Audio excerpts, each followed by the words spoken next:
everybody. Welcome back to another episode of Secure the Seat Live. I am your host, Minda Hartz, and it's not about what seat you take. It's about how you secure that seat and how you bring other people along with you. And so I'm so excited to be here with you today. How was your weekend? Let us know. I know most of you watch us on LinkedIn, but we also have those who watch us on YouTube and Facebook and Twitter.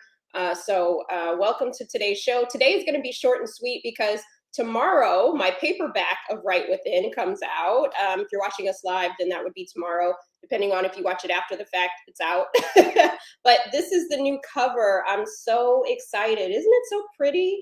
I'm just elated. So last year, the hardcover Right Within came out. And if you have not read it yet, it is about healing from the trauma of being in the workplace. And many of us have had really hard experiences in the workplace, and we're still healing, we're still coping. Some of us haven't even acknowledged the harm that some of these workplaces have caused us, the people rather. And so one of the things that I felt after writing my first book, The Memo, was what does healing look like? What does freedom look like for us? Because we should have never been exposed to those hurts and those harms and those people with toxic behaviors. And so I'm just so excited. And the cool thing about this cover, one of my favorite authors, Dr. Ibram Kendi, he has a very popular book called How to Be an Anti-Racist, amongst many others.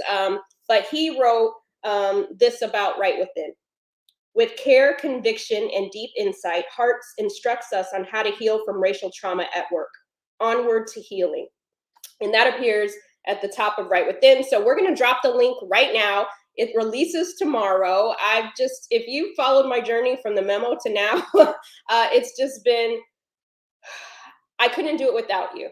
And I will forever say thank you because as an author, and I wore a shirt today, Black Authors Matter. As a Black author, particularly in the business book space, it's very hard, right? For me to have 3 books out in the world is a blessing, and I could not do that without you all. So thank you from the bottom of my heart. And so if you have spent any time in the workplace, and even if you're not a woman of color, this book is for you, because if you've experienced any trauma, and a lot of people write to me and they tell me that it can be used outside of the workplace too, because there's a lot of frameworks, a lot of thought. And the memo is more of a fun read. I'll tell you that. If you haven't read the memo, definitely pick that up. But Right Within is that deep dive, okay? This one's for us. In the beginning of the book, I say that I dedicate it to Black women who were told they had to be strong for everybody but themselves.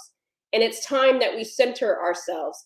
It's centering yourself and focusing on your healing is not selfish. It's actually for the entire ecosystem. How can we be our best selves? How can we be our authentic selves? How can we be our healthiest selves if we don't have healing in our system? If we don't have healing in our body, right? We deserve that. Our ancestors went through so much, and many of them never got to taste freedom. But we have the privilege of being able to do that, and we can be freer than we've ever been if we're right within, right? Lauryn Hill had a very popular song called Doo-Wop, How You Gonna Win If You Ain't Right Within? We can have as many unconscious bias trainings, we can have all the workshops and all the things, but ultimately, it's on us. We have a choice if we want to heal or not, right? So if you have already bought the hard copy, thank you for your support. Again, we're going to drop the link in the chat. And here's what I'm going to do for you. In the link in the chat, it's not just where to buy the book, but I'm going on book tour. And it's really nice because through much of the pandemic that we're still in, a lot of my events, if it's not for a company, have been virtual. And so tomorrow my tour kicks off in St. Louis. So if you know somebody in St. Louis, tomorrow, which will be the 18th, if you're not watching this live, tag somebody in the chat. I'm going to be at Left Bank Books, and we're going to be talking about Right Within. And I'm really excited. And then later in the week, we have events online. So I'm partnering with a bookstore in Detroit on the 19th, Source Booksellers, that's online again. And then we're going to do a Twitter Spaces on the 20th. And then I have some other dates coming up. If you live in Los Angeles, I'm going to be at the Los Angeles Public Library. I'm really stoked about that. If you've ever been to the downtown location, it's a beautiful place. And I'm coming to Chicago. I'm coming to Houston. I'm coming to Dallas. in a few other places. So you definitely want to keep an eye on that link. So we're going to drop that link in the chat so that you can get the book if you haven't. And it looks like this. So when you go on the link, look for the yellow cover. It's so beautiful.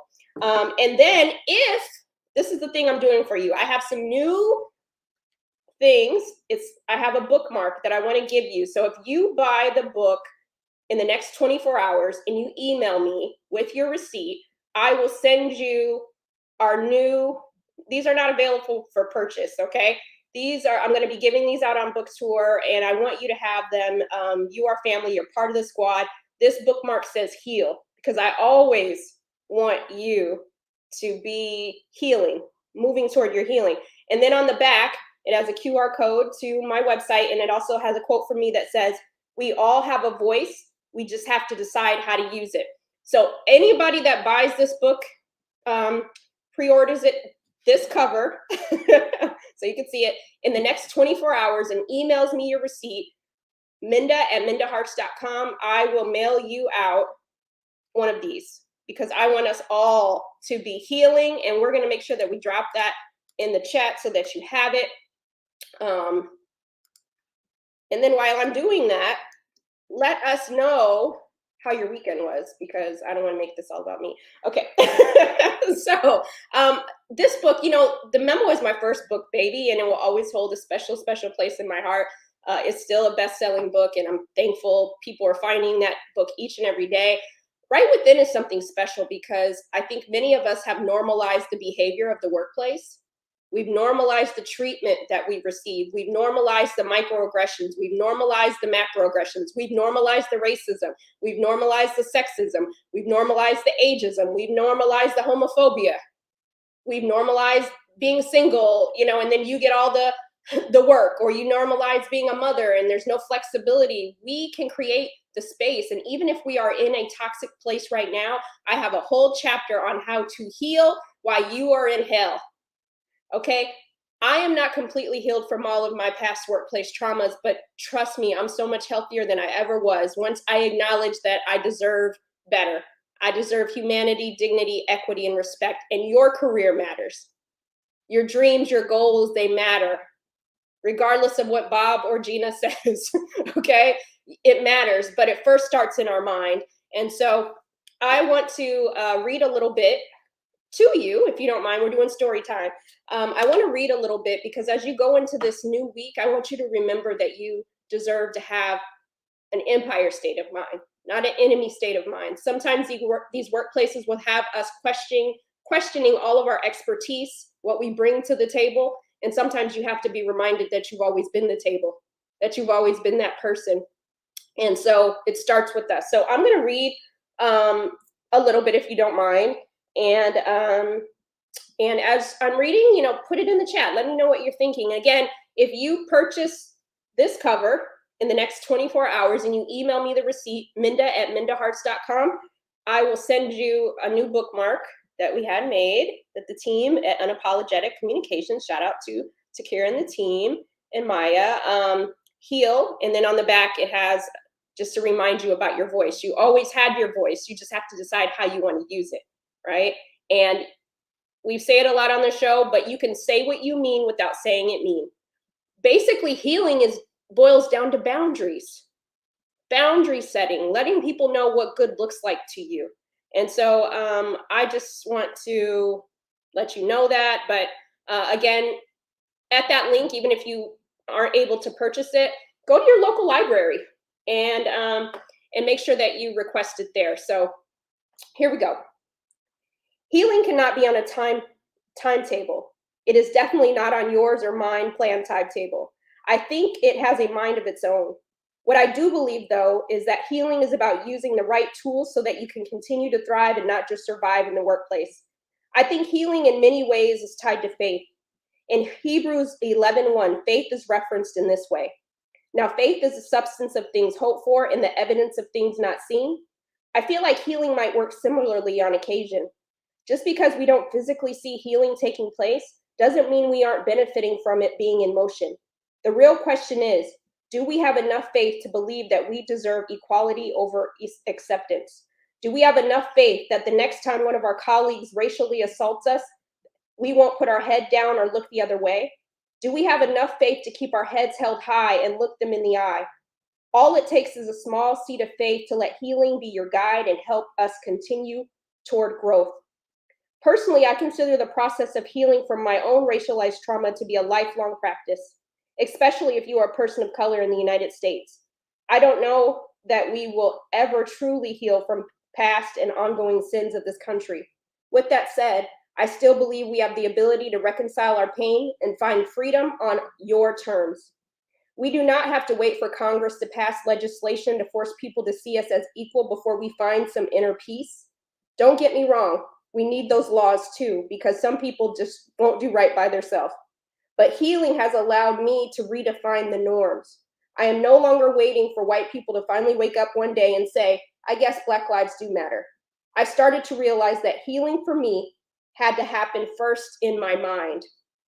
And so I want you all to remember how important our mindset is, having positive mental hygiene, just like we brush our teeth in the morning. I hope you do, or you put deodorant on.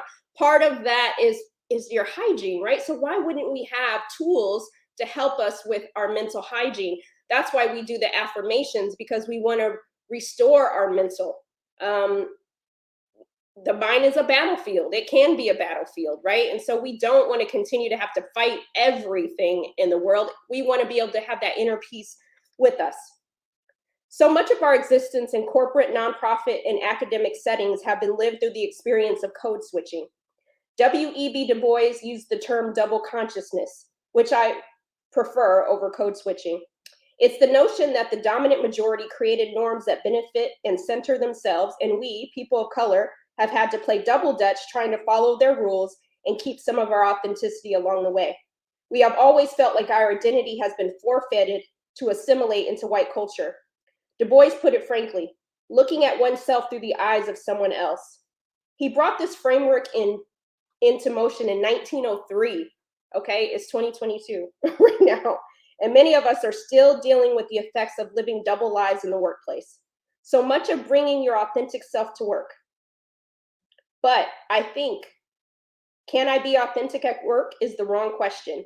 Instead, we need to discuss whose version of authenticity are we talking about? So I hear a lot of people say, bring your authentic self to work, but what they're really saying is bring the version of yourself that I'm comfortable with. And so we need to figure out who we want to be at work. Give yourself permission to figure out who you want to be in the workplace. And I hope that's your healthiest self, because if you're healthy at work, then you're going to bring those authentic pieces that you want to do the best work of your career. Many of us aren't simply trying to find healing because some white person butchered our name a time or two. We aren't necessarily exploring what healing could look like because someone called us the N-word a time or two. It's the constant and compounded racial trauma that we are born into this world with. This is also intergenerational trauma. Many of us are still feeling the trauma of our ancestors from 400 plus years ago. Dr. Martin Luther King Jr. said that racism scars the soul and distorts the personality. When you feel racial oppression at work, in your car, at the restaurant, or at the park, it can be hard to reconcile being Black in this country because so many of our experiences are as a second-class citizen. I might not see colored or white signs anymore, but every time I sit in first class, I feel the stares. I feel people questioning whether I am in the right seat or asking themselves how I got here. I feel that not only from other passengers, but sometimes from the flight attendants as well. So hell yeah, racism distorts the personality. It's hard for it not to. That is why healing is critical. We don't want to lose who we are and who we are destined to become. My healing started to take place when I found that I was able to possess long-lasting peace rather than continuously living in a constant state of anxiety at work. Is anybody living in a constant state of anxiety in any place? That's not a good, healthy place to be. Rather than wake up with dread about the next microaggression, I started to empower myself by putting strategies in place to protect myself and make my work life better each day.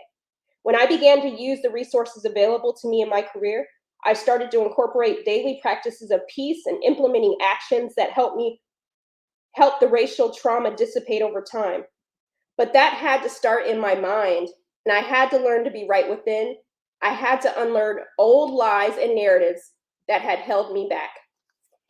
And I hope that we will unlearn those old narratives, just make it work. Don't take it personal. All of those lies that we've been told over the years. It's time for us to be right within. And I'm so, I'm like I said, I'm proud of all my book babies, but this one is the road to freedom, y'all. And if we aren't free, then the next generation can't be free. And so it's more than just therapy. It's all the things, right? Making sure you have the right tools in your toolkit when you need them, because we can't control what someone else does, but we can control how we respond. And one of I have so many tools and frameworks inside Right Within, but sometimes we feel like we're alone in the workplace, that we're suffering in silence. And it's time that we center ourselves. And so I want you to be free. I want us to know what freedom looks like at work. Some of our colleagues go to work and they never have to worry about being racially aggressive. They'll never have to suit up for the war of racism and sexism or any other ism. They get to just do their work. And we should be able to do that as well. And so I hope that you will pick up Right Within. And if you're just joining us again, we'll drop the link in the chat. If you pre-order or buy your copy within the next 24 hours, I'm going to send you this new bookmark. Nobody has it yet. It says Heal. I want people to see this when we're on the train. I want people to see this when we're at our desk, or see this behind us on the bookshelf, because we're no longer accepting any kind of treatment. Enough is enough. Okay? We deserve humanity, equity, dignity, and respect, period. And you deserve that. And sometimes we don't even know it. We forget it. The workplace is just like any other relationship. If your best friend or your child was being tormented at work, intentionally or unintentionally, you would say, that's a toxic relationship, baby. Why are you there? Right? You would want your baby to have some tools. You would want your best friend to have some tools. I want you to have some tools, because some of us just can't leave. Some of us just can't quit tonight. So we need those tools to be able to fight those things and create the safety for ourselves. The big buzzword is psychological safety. Sometimes these workplaces are not creating the safe space, so we got to create that for ourselves. And I want that for you. And so, again, thank you so much for joining today's episode. I really just wanted to share that it releases tomorrow on the 18th. And I also wanted to share that I'm on book tour. So the link that we dropped in the chat is the same link for book tour. We're going to have more dates in November. But if you're in St. Louis, Detroit, you have access to the internet, Twitter Spaces. This week, we're going to be just celebrating and talking about what healing could really look like. Really look like.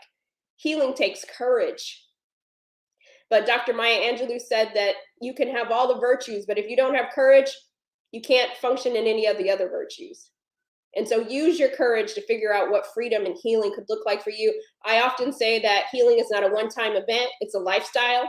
So you might read through Right Within, and you might not feel healed at that moment, but now you have something entering your system, right? And it's going to take, I was in my last career for 15 years. It takes a lot of unlearning, being the only. A lot of unlearning when you know that you're really good and you don't get the promotion. You don't get the opportunity because people say you look too young, or you don't have enough experience, or whatever the lies may be.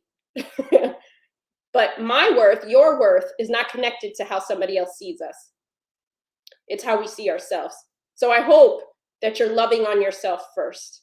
Okay. And so again, we'll drop the link in the chat. If you purchase the book in the next 24 hours, I feel like I'm like on HGTV or the networks where they're selling 10 things, and if you do it right now. But I want you to have this bookmark because it signals to us that our healing matters. And again, not just for us, but for the people that love us. Because if we're exposed to all these toxicities in the workplace, the people that love us the most don't get the best version of us because we've been harmed, right? Now we're tense. That anxiety is all through the house that we just left off the Zoom screen or the Microsoft Teams, right? And our family should get the best version of us. Our loved ones should get the best version of us. But most importantly, I want you to meet the best version of yourself. And we can't meet the best version of ourselves all harmed and battered and bruised, right? Freedom is on the other side of that, and you have that choice. So I wish you nothing but success this week, but mostly I'm rooting for your healing. And remember that mental hygiene is so important. Boundaries is very important. And I talk all about what that looks like. I'll finish with this and just say that as we go into this week, as we finish out the year, ask yourself, what does healing look like to you? And slowly start to get to that destination. So anyway, I'm going to bring Mike up to the stage so we can close out with our affirmation for the day. Thank you for those who've purchased the book already and who are going to purchase it. And I hope that I see you, even if it's virtually, on book tour. I would love to do that. Even the one in St. Louis tomorrow, where I'm physically in person, they're also having it online. And then join us in Detroit. The more we show up and purchase books like this, that's revolutionary, right? Because some of these spaces would like us to think that these are isolated situations, and they're not. And so we need to normalize that behavior is not okay. Okay, Mike, you ready to come up? Let's close out. What's up, Minda? How are you? Man, I'm blessed, doing well. Thank you so much. All right, let's add to the mental hygiene, brother. Man, get that book, y'all. Get that book. Get that book. Even if you have it, support. I promise, because I'm not trying to be funny, but a lot of y'all, if Beyonce or Drake or somebody would have a deluxe edition or something, you would be downloading it and doing. So we have to support. We have to support. Obviously, Minda is not on the ground room floor. She's not a beginner, but we need all the support we can get in order to be in every space, for us to be heard and us to be at bigger and bigger and bigger tables. It starts with you today. One thing we have to note about Minda is, as she goes further and further in her career and excels in this company, and the Memo LLC goes further and further in these books, she's taking you with her. She is not leaving you. She is taking you with her. So, be thankful for the access she gives you on Twitter and all these different things, because some people get to Minda's level and they don't know anybody. They don't know anybody. They don't want to talk to anybody. Minda is a humble person, and I salute you, sis. I salute you today. And I want to encourage everybody to buy this book. Buy it again. Buy it for your friends. Buy it for your family members. Buy it. Christmas is coming up. The holidays are coming up. Thanksgiving is coming up. Get it. Get it. These are great gifts to get right now. Don't wait till December 23rd when it ships to your house on January 3rd. Come on. Get it. Get it. Be prepared and get it right now. Birthdays, holidays, graduations. But before we did the affirmation, I just wanted to encourage people to get that. Minda, absolutely. We're proud of you. Thank you, brother. I appreciate it. And thank you to all of you. Having this time with each of you I feel like we're the squad, we're family, right? This is our time together on Mondays. And so thank you for the support. And the book is in Kindle, it's Audible. They even have CDs of it, if that's how you like to listen to it. So there's all formats of it. But what releases tomorrow is the paperback in this cover, which I think is so beautiful. That yellow, it's just something very therapeutic about yellow. But Mike, thank you again for that. And go ahead and give us our affirmation. Yeah. Our affirmation for the month of October is, I'm not too proud to ask for help.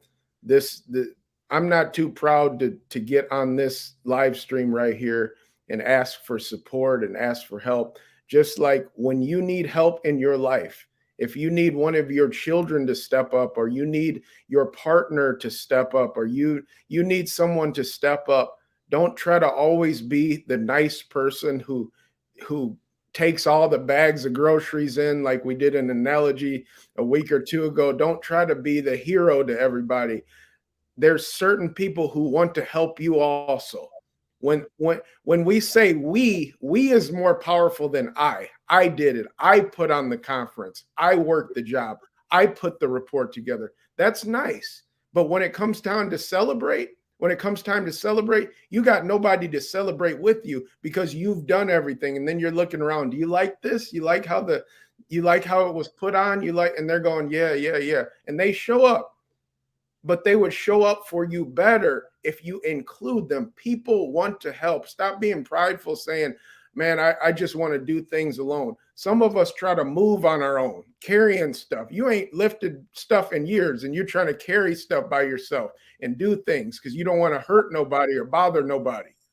People, you need to start bothering people. You need to start asking people for help because people love you. Not everybody hates you. Not everybody dislikes you.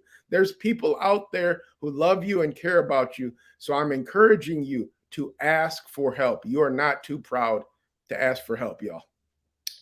Listen, I always say it, I'll be a broken record till the end, till heaven comes, is success is not a solo sport. I do not sit here by myself. I sit here with all of you, and not just Black women or women of color, men of color, white men, white women, Asian women, Asian men, all intersections, right? The workplace is better when we all are healthy, right? And when we ask for that support, ask for that help. One of the things that last week I had the privilege of running workshops at Eli Lilly in Indianapolis, over 6,000 participants. And one of the workshops I ran, well, the only workshop I ran, but I ran it consecutively, is how to be your best advocate. Being your best advocate is going to require you asking for help, right? Letting people know what you're doing so they know how to show up for you. But if you sit in your space in that enemy state of mind, why doesn't anybody help me? Why don't I have support? People don't half the time don't even know what support looks like to you because you haven't showed them, right? I'll share this really fast. I go to therapy. I talk about it extensively in Right Within. But one of the things that my therapist used to always ask me is, when I would get into these, I don't feel supported, I don't feel seen, all these sorts of things. And he would say to me, what would it look like to support you, Minda? What does support look like? And then I talk about what support would look like. And I said, and he would ask, well, when was the last time you communicated that, articulated that to the people who love you, that's what support looks like to you, right? That's what you need, right? Because it's almost like the love languages. If I tell you that words of affirmation is my love language, but Michael keeps doing acts of service, I appreciate that, but I'm not feeling as seen as I need to because I never hear him say it, right? And so think about what the support is you need. Now, that's not the case, but I'm, again, understanding what our needs are so that we can ask for them, right? And we can't control what someone does for us or doesn't, but at least you are practicing. It's a muscle you have to flex. I'm one of those people who, like Michael talked about, likes to carry all the bags themselves. But once I became an author, I realized, you know what? You can't buy all the books yourself. You can't read all the books yourself. You need people to help you. And when people like your work or resonate with it, then they share it, right? Because that's part of the success. That's part of the domino effect. And so practice asking for something this week. Think about, so two homework assignments. What does healing look like for you? And what does support look like for you? Right? And let's practice that. Any final thoughts, Mike? No, I think we have to categorize things in two ways. There's going to be certain people that we continue to ask for that just can't produce that, right? We've picked out certain people in our mind, some ex person or some family member or something that we got to have do the things we want to do. Maybe that person is not capable, but maybe you put a coalition together, a set of people, and they can meet your needs because your needs are valid. Your needs need to be met. So we can't always look to that one person to do that because we've been hurt by that person and we want validation. That validation may never come, but I promise you, there's a set of people that are put in your life that can meet your needs if you would just ask for help. That's why healing is so important because for many of us, we have been burned. So we're like, you know what? I'm never going to ask for help again. That isn't the move. That doesn't get us to our healthy place. Okay. And so healing, being right within, again, 2 questions this week. What does support look like for you? Because you first have to determine what that is so you know what to ask for. Number 2, what does healing look like? Because they're actually tied to each other. So again, we just appreciate you showing up, rocking with us on Mondays, or if you're watching us on YouTube after the fact, go subscribe to Secure the Seat on YouTube, because if you watch every episode, we put the replay there. If you're not watching the replay on LinkedIn, but tag somebody. Somebody needs to hear today's. I'm calling it a message.